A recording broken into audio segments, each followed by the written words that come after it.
today's topic is on iPad kids. Let's get right into it. To be the next thing. Like they're gonna study in 60 years child's brains who were born in this generation, and they're gonna open up brains and they're gonna find holes, or they're gonna find smooth ridges because of how quickly and young kids today have access to tablets. When I got a tablet in our family, we had to share it, me and my siblings, all four of us, okay? So it was a rotational schedule. If you were on there, you were on there for a very short amount of time. When I was on there, I was either playing Minecraft or reading fanfic. Kids today, they can't spell, they can't read, they can't do simple English learning, literacy rates are down, but they can figure out how to get onto YouTube Shorts, TikTok on the tablet, and anything else that they deem important. Yeah, that's a scary thought that they're able to work technology extremely well, but then literally anything else they fail in. And that's very interesting to hear how their brains would look like in those amount of years, in 60 years, she said, and seeing holes and smooth ridges and all that crazy stuff. And it doesn't sound far-fetched because it having a tablet that young has got to be stunting their development. And you also see all the time lazy parenting, for example, where a child is acting out, having a temper tantrum, or just trying to do something, do normal kid things, and it might be annoying the parent.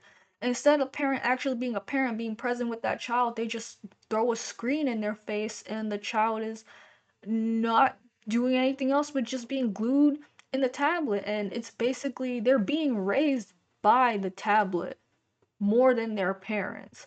And that's not good because it's robbing that kid of that social human interaction, knowing what the real world is like and learning about the real world outside of the digital, having the screens. And it's that could cause it'll also be causing behavioral problems because if everything's so in their face and flashy and constantly everything is going on, and then you see they don't have that for an amount of time and they go crazy, their outbursts are insane. And it's not good. It's not good. That can't go on as we bring more people into the world. Let's keep going with this video. The tablets are going to rot your children's brains. It's not a necessary instrument for their learning and for their growth. I hope they opened up a Leapfrog. Hope they opened up a Kindle, a Nook, even something that's going to advance.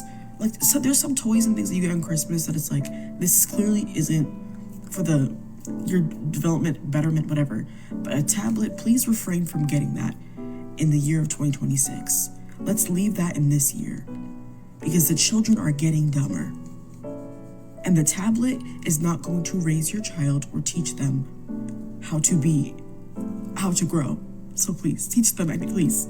There are exceptions to this rule if like children who have disabilities or needs and they communicate through tablets, or that's like the primary way of them, speaking. I'm not including you in this conversation. Tablets are going to be. She raised some good points.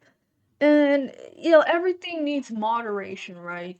Too little of something is bad, and too much of it is bad. So you don't have to take it away completely, but I'm just saying, giving a 4-year-old or under a tablet or any kind of digital, like electronic, it just does not make any sense. They should be taking that time to be out and present, learning things, just looking at whatever's going on and learning from what they see, that's good influence.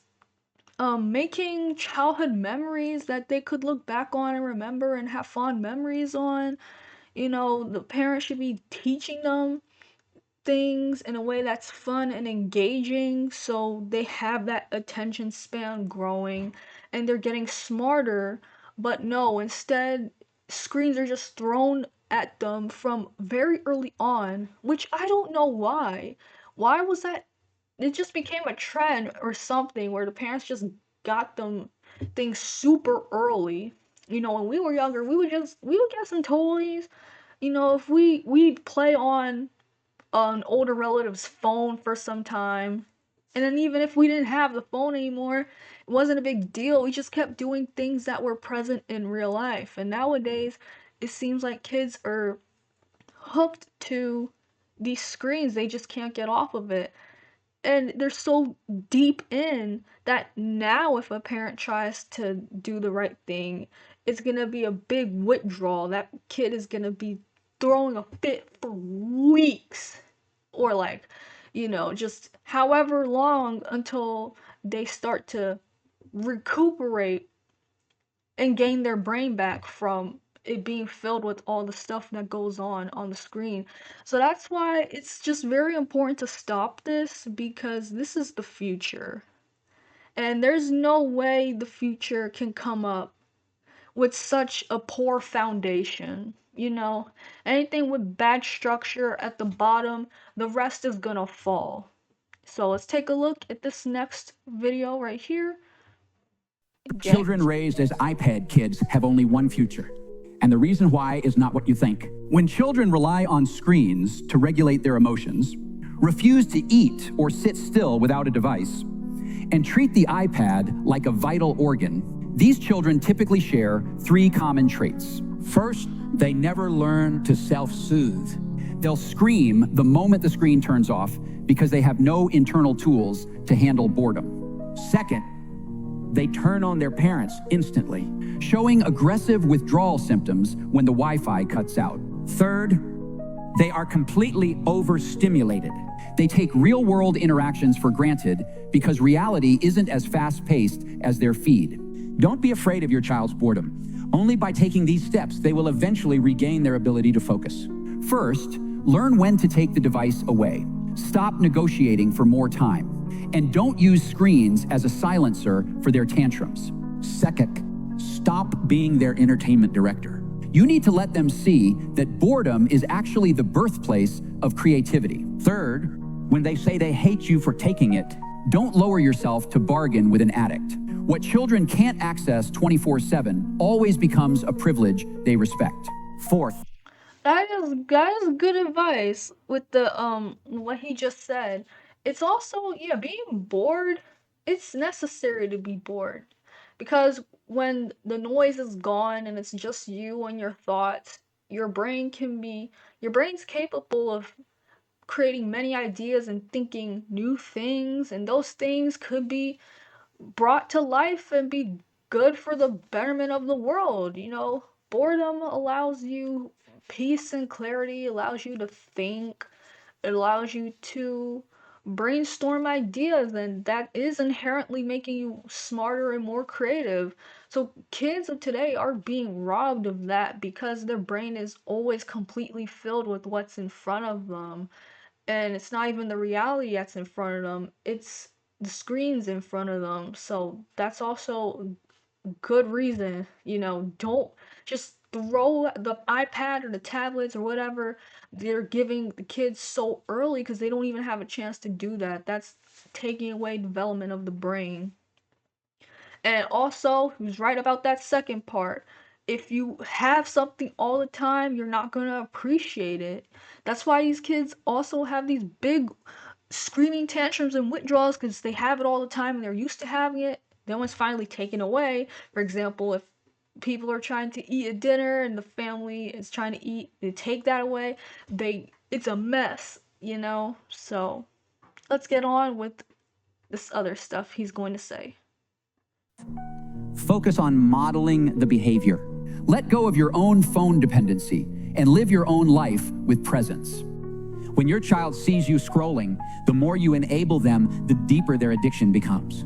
Ask yourself, who is really in charge of your house, you or the iPad? Send this to your partner or child if you're ready to break the cycle. And follow this page if you're looking to become a more capable parent.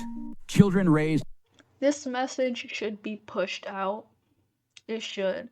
I feel like the best way to counter this is prevention. don't give it to them so early in the first place. Be present with them in the first place, because technology wasn't always a thing. What do you think kids and parents were doing then, back then? You know, it's just not natural to have devices at all in reality, but devices aren't the end all be all bad thing. It's just all about moderation.